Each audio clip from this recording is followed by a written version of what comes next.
Donc le point suivant, application de la radioactivité à la datation. Pourquoi et comment on a pu penser à cette datation?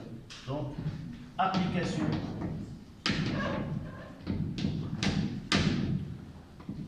c'est le deuxième point de la radioactivité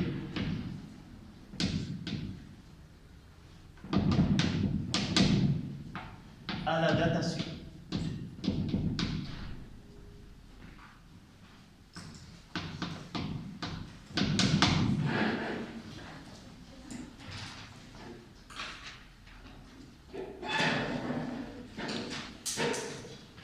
Donc, en utilisant la loi de la décroissance radioactive, soit que nous utilisons N de T est égal à N0 exponentielle moins lambda T, soit qu'on utilise A de T égale à A0 exponentielle moins lambda T.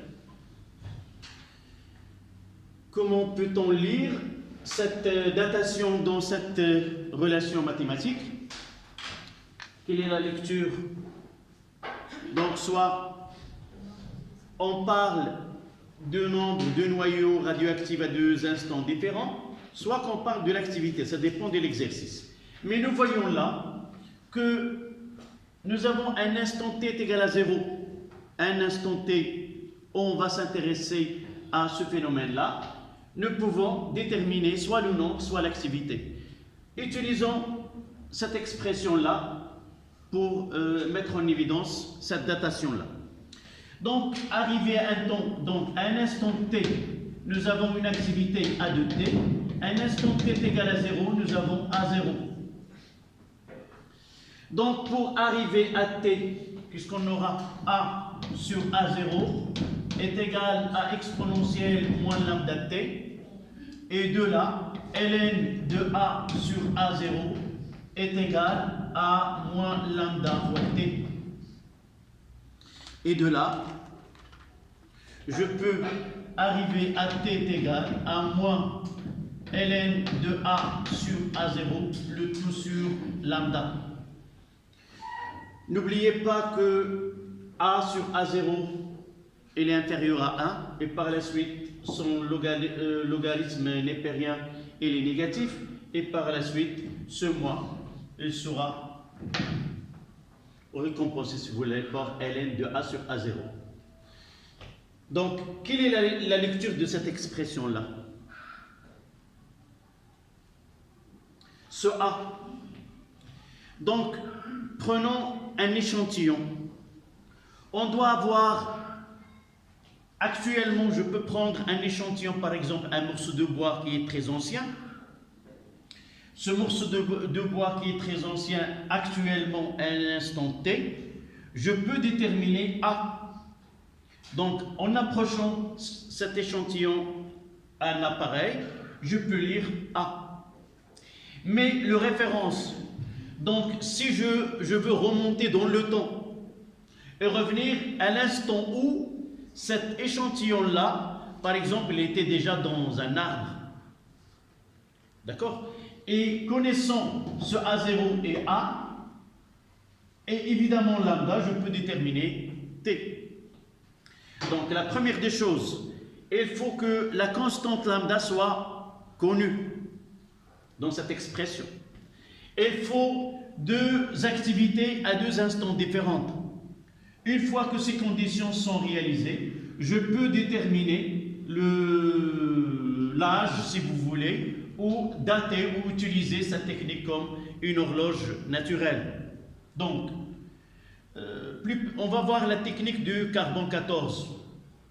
Mais avant cela, pour déterminer l'âge, la première des choses, c'est estimer cet âge-là. Parce que la technique qu'on doit utiliser repose sur l'âge présumé de cet échantillon. Par exemple, dans le cas, s'il s'agit d'une substance organique qui contient du carbone, on peut utiliser la technique de carbone 14. Mais dans ce cas-là, l'intervalle de temps qui nous donne une valeur qui est acceptable, ne peut pas dépasser 50 000 ans. Pourquoi?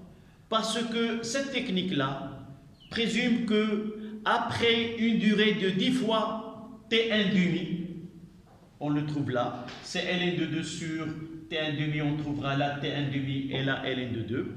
Donc après un temps, n'importe quelle matière, après un temps radioactif de 10 T1 demi, on estime que les noyaux sont totalement désintégrés et on peut pas, l'appareil ne peut pas lire cette activité de cet échantillon. D'accord? Donc, il faut choisir la technique utilisée, soit le carbone 14, soit utiliser l'uranium ou autre. On va voir des exemples par la suite. Donc, vous notez ces relations-là pour écrire une phrase. Donc là, c'est déterminer le temps pour la datation d'un échantillon.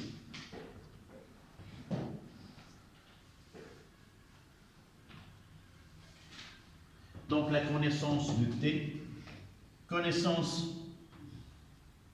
obtention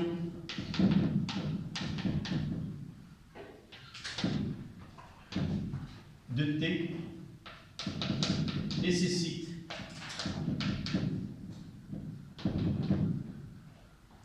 la connaissance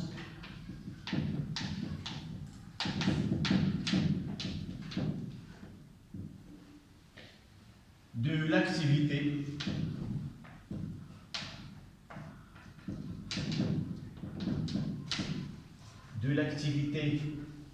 de l'échantillon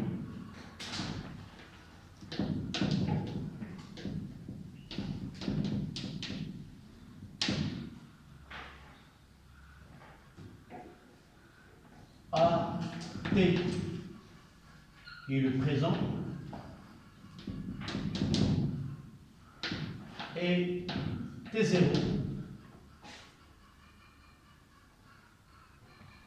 l'instant où on estime le commencement. On a, par exemple, si on peut déterminer l'âge d'un bateau trouvé dans un endroit, il faut connaître d'abord la nature de bois utilisé dans ce bateau, connaître la variété de cet arbre et chercher s'il existe actuellement.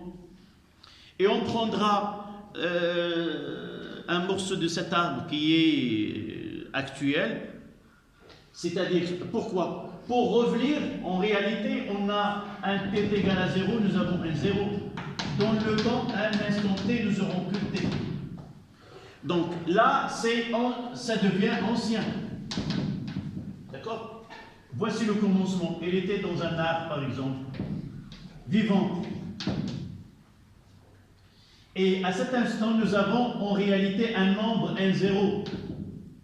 Avec le temps, il y a une désintégration. Et là, nous avons du bois ancien.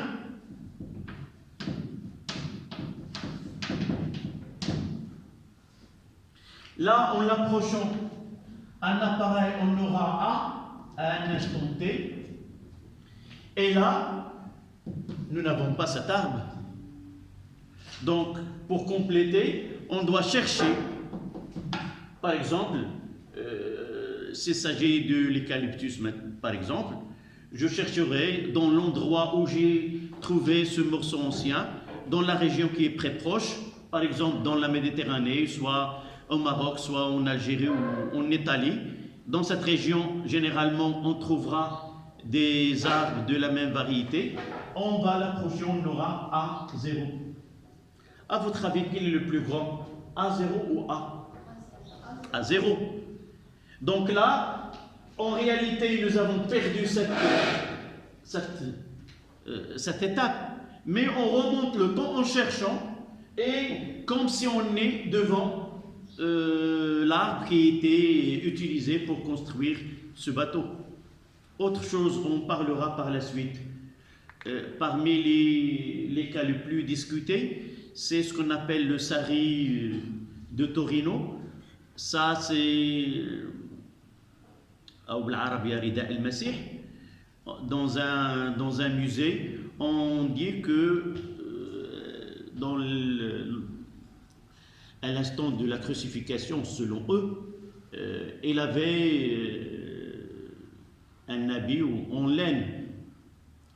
Et pour mettre vraiment, s'il s'agit bien de la période de Jésus-Christ, on a fait la datation de un morceau de ce sari-là et déterminer son âge. Généralement, il est fait de la laine. Comment peut-on déterminer le A0? Il suffit de prendre de la laine fraîchement coupée, d'accord, d'un mouton. Donc de la laine qui était à un instant, le calcul, on le verra dans un exercice, ça remonte à 2260. Ça veut dire que ce tissu-là, qu'on présume qu'il est de Jésus-Christ, c'est pas authentique, mais uniquement il y a une discussion à propos de cette technique. Ils n'ont pas accepté que vraiment ce tissu n'a rien à voir avec Jésus-Christ, et par la suite ça déclenche des discussions. D'accord? Donc voilà ce qu'on va appliquer par la suite. Donc à la ligne, pour utiliser la matière radioactive,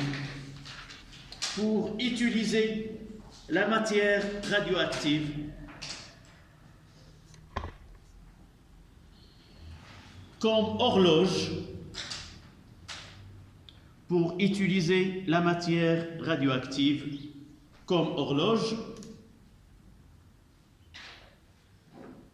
on doit utiliser un échantillon radioactif.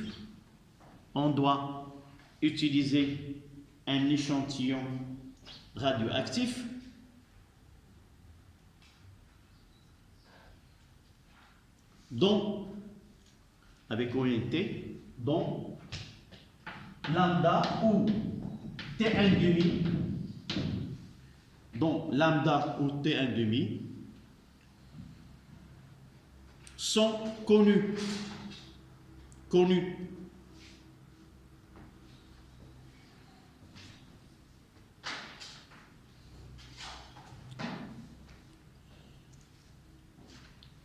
Virgule. Il faut connaître aussi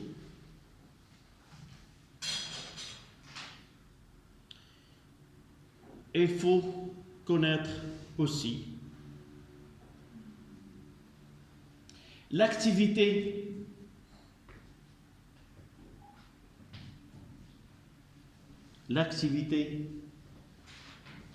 A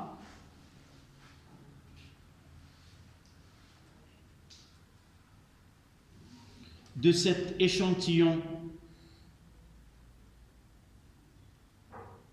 ancien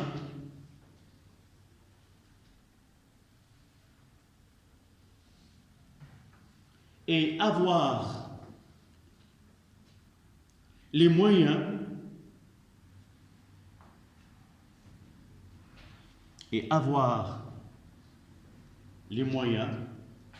de déterminer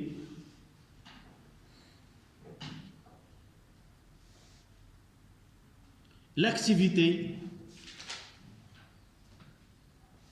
AT est égale à 0, c'est-à-dire connaître à 0.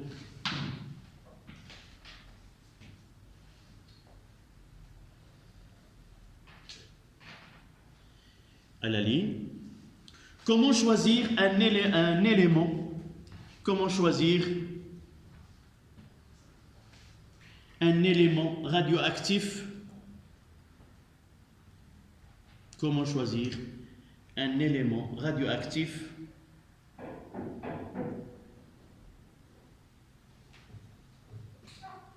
Point d'interrogation à la ligne.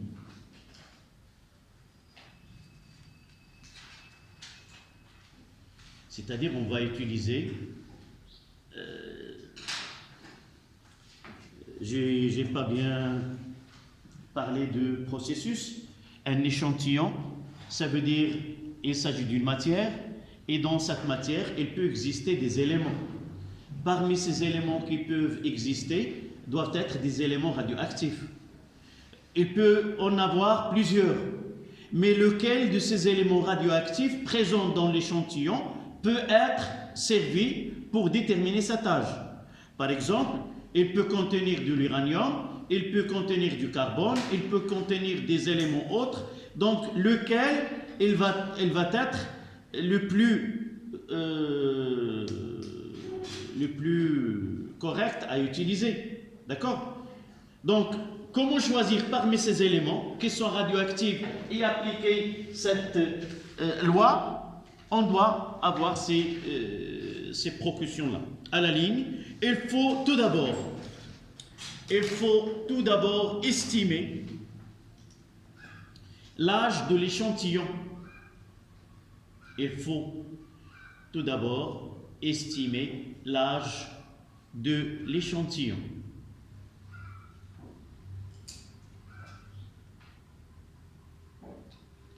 Il faut tout d'abord estimer l'âge de l'échantillon adopté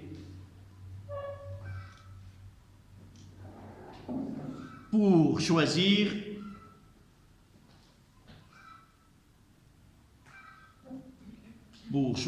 un radioélément.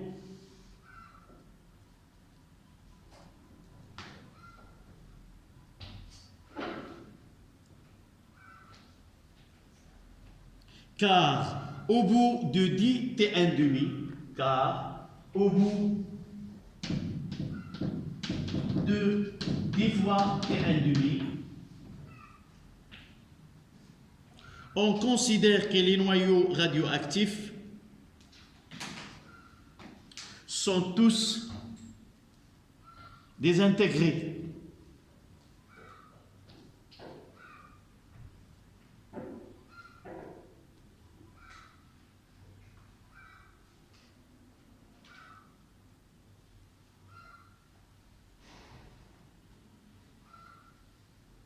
Point la ligne. On va parler d'une technique, on va faire un exercice d'application tout à l'heure. Pour déminerer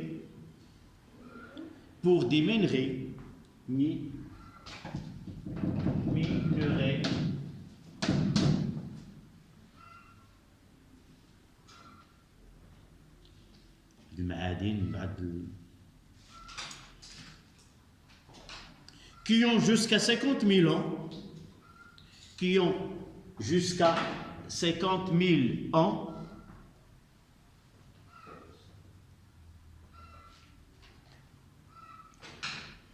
on peut utiliser la technique du carbone 14.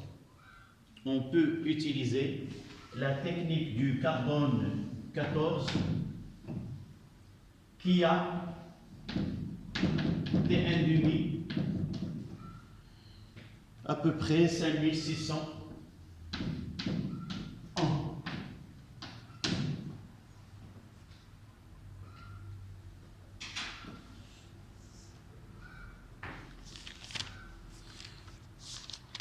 Donc on fera mettre en évidence ce 10 fois T1,5 et savoir vraiment pour un temps qui est très grand, 10 fois T1,5, on peut considérer que les noyaux sont presque totalement désintégrés. Donc, première application.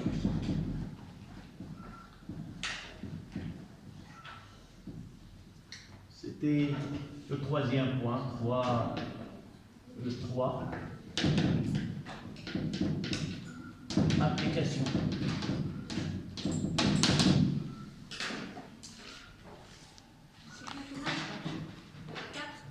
4,3, oui. 4,3. Il nous donne le T1,5 du l'iode 131. T1,5 de I 131 est égal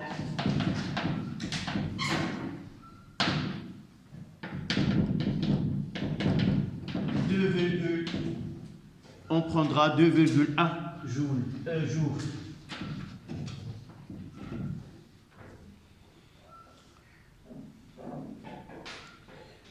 Et A0 est égal à 2,2, 2 à la puissance 2,2, 2 à la puissance 5 becquerel.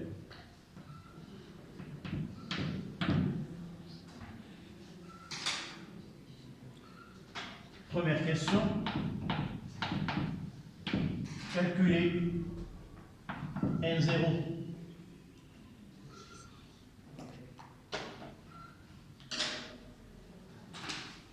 Deuxième question.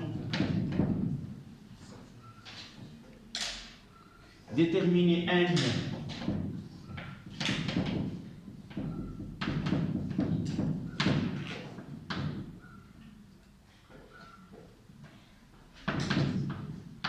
À T est égal à 1 an. Et on prendra un an, c'est 365 jours. Et la question que conclure, c'est-à-dire après le calcul, qu'est-ce que vous pouvez dire à propos de ce nombre-là?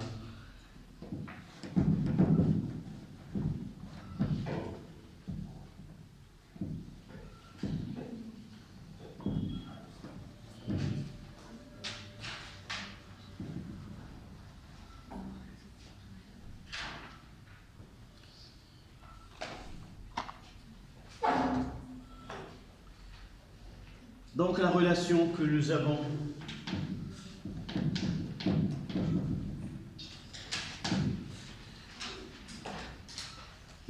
A, nous avons T1,5, il nous demande N0, donc A0 est égal à lambda fois N0, sans oublier que lambda est égal à ln de 2 sur T1,5.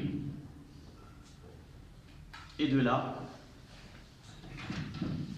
on tire que N0 est égal à A0 sur ln de 2 fois T1,5.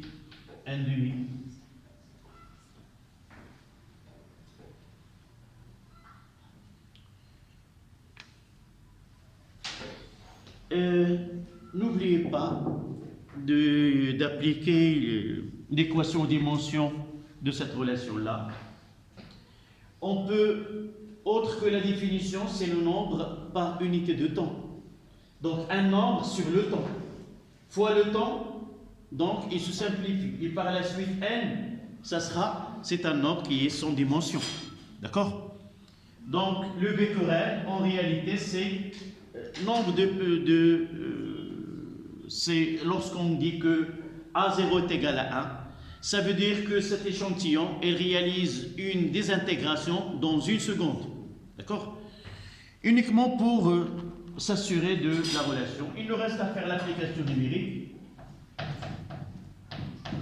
A0, c'est 2,210 à la puissance 5, divisé par ln de 2, c'est 0,69. N'oubliez pas que A, c'est le becquerel. Et là, il doit être en secondes. Obligatoirement.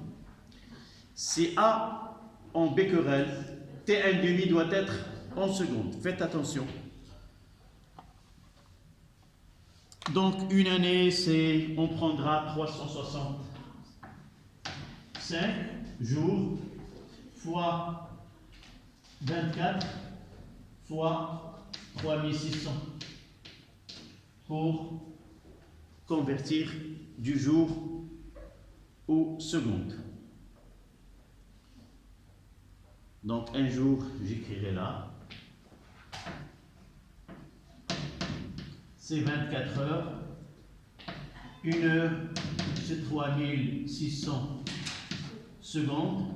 Donc un jour, c'est 24 fois 3600 secondes.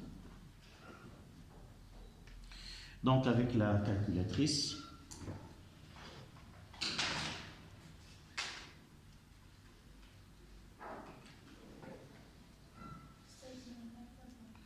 fois 86 000. oui, 3600. C'est-à-dire en écriture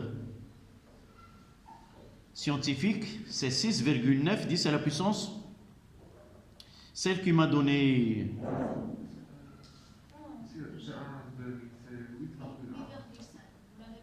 Ah oui. Ah oui, c'était un demi, c'est 8. Là, c'est pas 8 fois. J'ai utilisé un nom ici. Donc, c'est 8. Là, ça sera 8. Donc, 2,2 10 à la puissance 5 fois 8 fois 24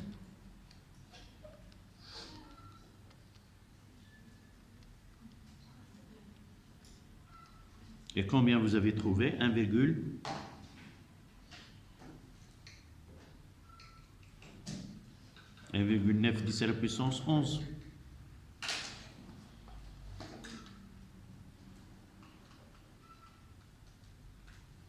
« 1,9 10 à la puissance 11. Non, je reprends. 2,2 10 à la puissance 11. Donc là, c'est N0. 2,2 10 à la puissance 11. Un noyau. 2,2 10 à la puissance 11. Voilà. Noyau.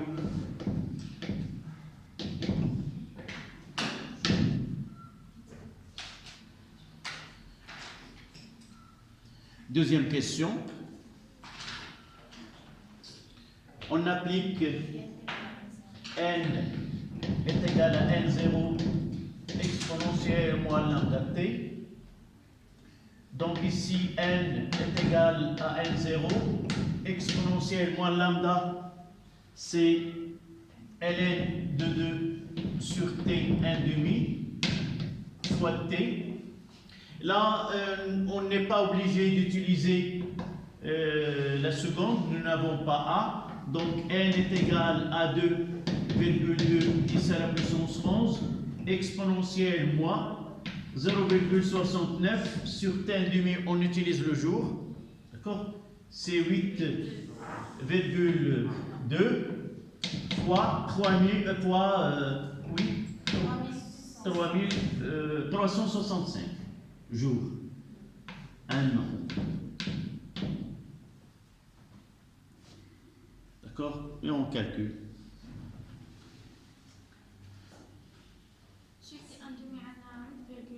8,1.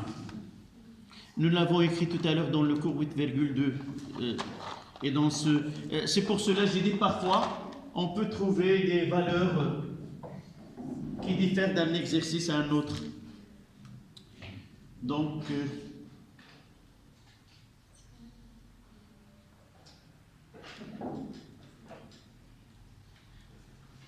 dites-moi comment vous allez utiliser la calculatrice ici. Shift ou inverse, c'est ça. Vous mettez 2,2 10 à la puissance 11. Vous ouvrez la parenthèse. Inv ou Shift. On utilise ln. Non pas, vous avez le logarithme décimal et vous mettez le moins et vous ouvrez les parenthèses. Essayez d'utiliser les parenthèses.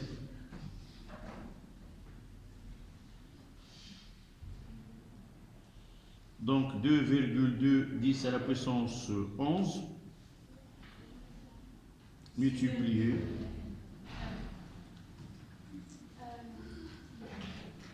moins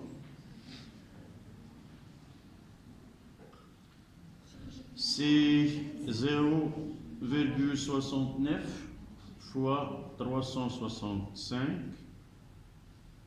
divisé par 8,1.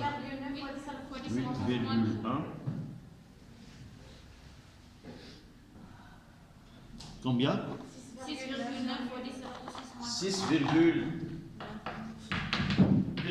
10 à la puissance moins 3 noyaux.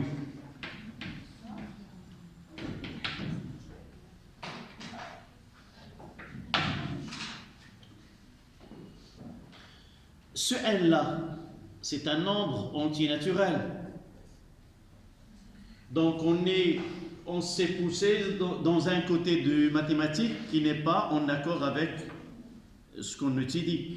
Ça veut dire n est un nombre antinaturel et par la suite on peut considérer que n tend vers 0.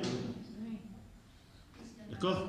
Ça veut dire que après un an, on peut dire que la totalité des noyaux radioactifs ont été désintégrés, passés d'un noyau à un autre. D'accord? Donc, on peut considérer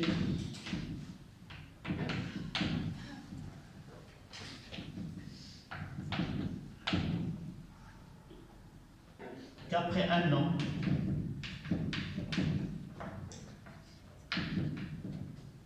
tous les noyaux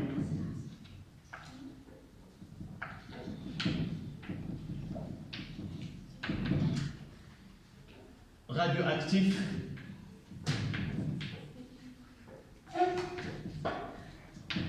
sont désintégrés.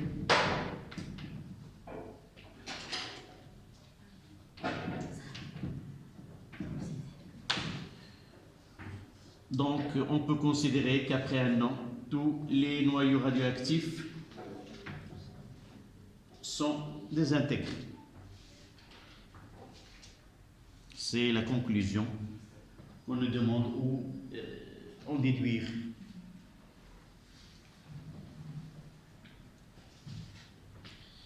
Et si nous essayons de faire la comparaison là, 365 divisé par 8,1, ça donne 45 fois. Donc, si nous essayons de déterminer 10 fois, on trouvera qu'un nombre qui est négligeable. D'accord? Donc, voici comment peut-on déterminer le nombre de noyaux radioactifs à un instant donné. On prendra une autre application. Cette application se base sur le carbone 14. Ça y est? Je relis, je l'écris d'une façon... on peut considérer qu'après un an, tous les noyaux radioactifs sont désintégrés. Il ne reste plus de noyaux. Ça veut dire quoi dans la vie pratique? Si on est contaminé par une source radioactive de l'iode 131, et là on l'utilise dans la radiothérapie, on peut estimer, si nous utilisons après 10 fois, il n'est pas nocif, on peut déterminer quel est l'intervalle de temps qu'un patient doit rester isolé à la suite d'un traitement. Essayez de faire ce calcul et d'estimer, par exemple, à la suite d'un traitement par l'iode radioactif, combien de temps ce patient-là doit être isolé, sachant qu'après 10 fois T1,5, on peut le calculer ici. 10 fois T1,5, comment on peut le calculer? On le calcule. Ça veut dire quoi? Ce 1 sur 1, 0. On revient à cette relation-là. Là. N sur 1, 0 est égal à quoi? A exponentielle moins lambda t. Lorsqu'on nous avons dit 10 fois, ça veut dire 1 sur 10. On calculera là. N sur 1, 0, Ln est égal à moins lambda t. Et à partir de là, lorsque t est égal à 3, nous avons dit 10 fois t1 demi. Donc, qu'est-ce qu'on aura? On le remplace. Ln de 1 sur 1, 0. Combien de nombre de noyaux? Donc là, on écrit directement 1 sur 1, 0. Ça donne ln de n sur 1, 0 est égal à 10 à moins 10 fois quoi? Non, ici, on doit le remplacer. Ln de n sur 1, 0 est égal à moins ln de 2 sur t1 demi. Et là, fois 10 fois t1 demi. Le temps. Donc on simplifie, on aura ln de n sur 1, 0 est égal à quoi? Moins 10 ln de 2. Ça veut dire que ln de n sur 1, 0. Pour enlever ln, je dois faire quoi? Faire entrer le moins. Ça donne quoi? 10 fois ln de 1 sur 2. De l'autre côté, ça donne quoi? Ln à la puissance 10. Et de là, n sur 1, 0 est égal à 1 sur 2 à la puissance n. D'accord? Et à partir de là, on peut déterminer le nombre de noyaux qui restent. On fait le calcul. 10. Donc n sur 1, 0, ça donne combien? 2 à la puissance 10 à la moins 10. D'accord? Nous avons 1, 0, c'est combien? Nous l'avons déjà calculé.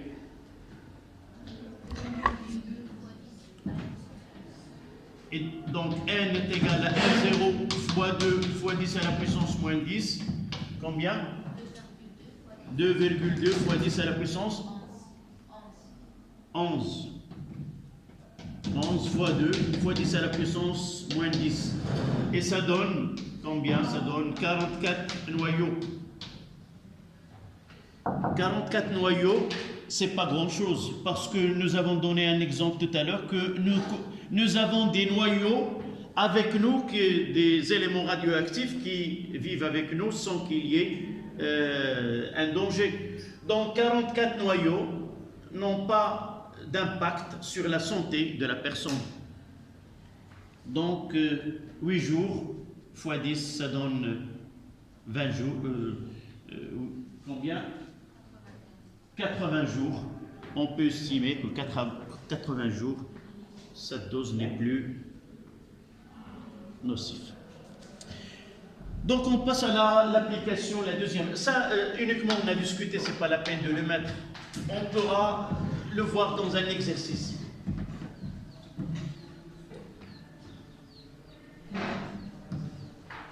À la ligne, on mettra utilisation de carbone 14, utilisation de carbone 14 comme technique de datation. Utilisation de carbone 14 comme utilisation, comme technique de datation.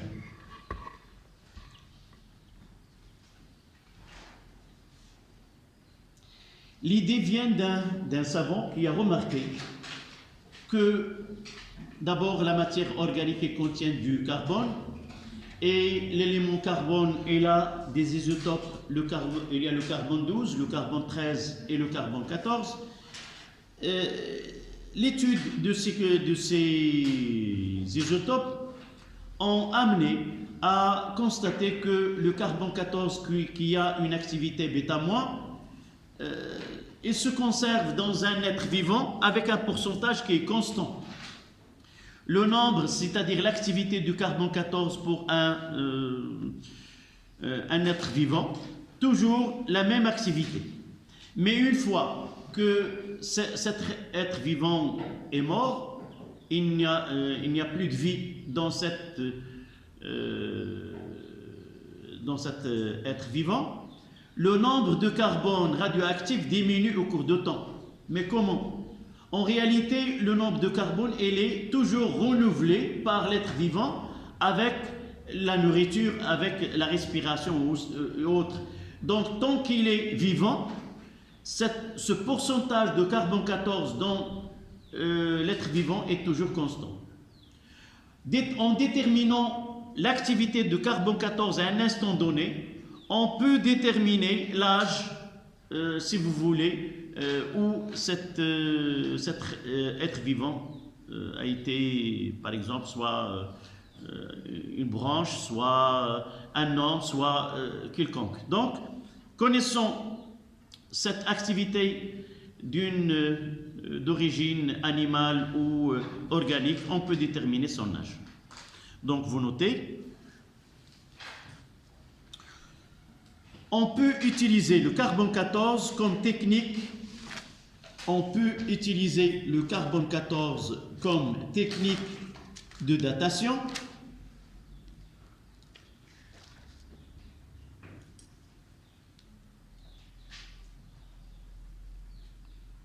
Pour des fossiles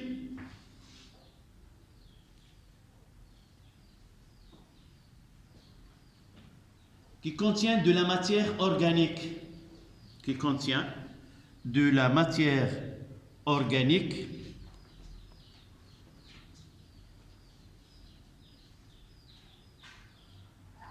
tant qu'il est vivante, le pourcentage de carbone 14 reste constant.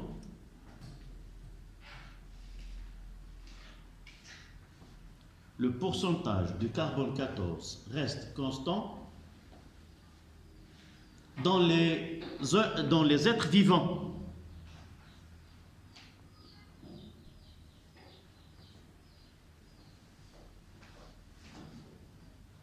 Virgule.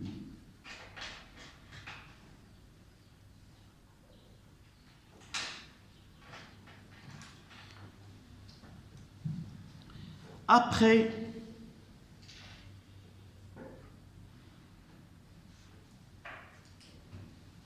la mort,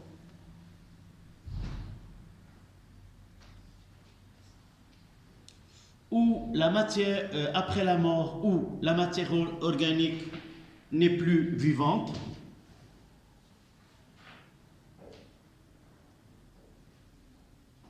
le pourcentage de carbone 14 diminue au cours de temps, selon la loi de décroissance radioactive. Selon la loi de la décroissance radioactive. Point. On donne T1,5 du carbone 14. T1,5, c'est 5600 ans.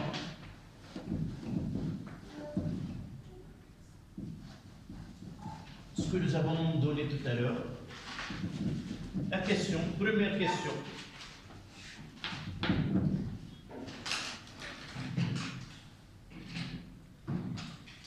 Le carbone 14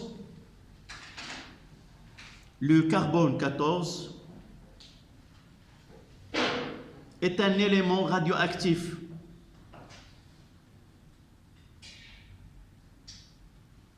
Le carbone 14 est un élément radioactif.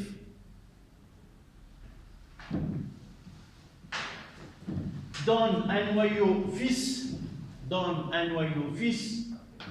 N 14,7.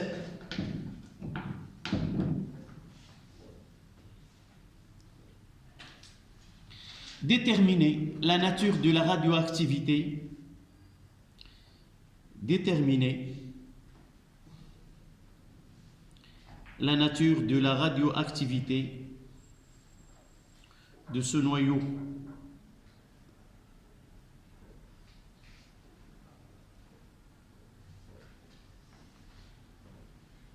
et donner la composition du noyau fils.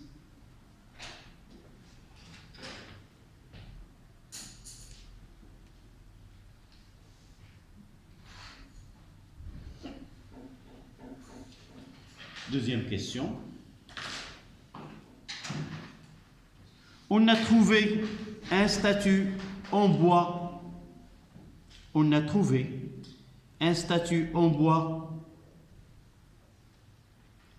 dont l'activité A est égale à 135 becquerels.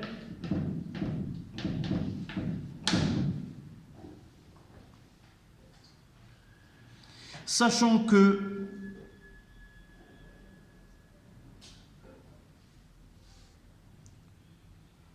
le même morceau de bois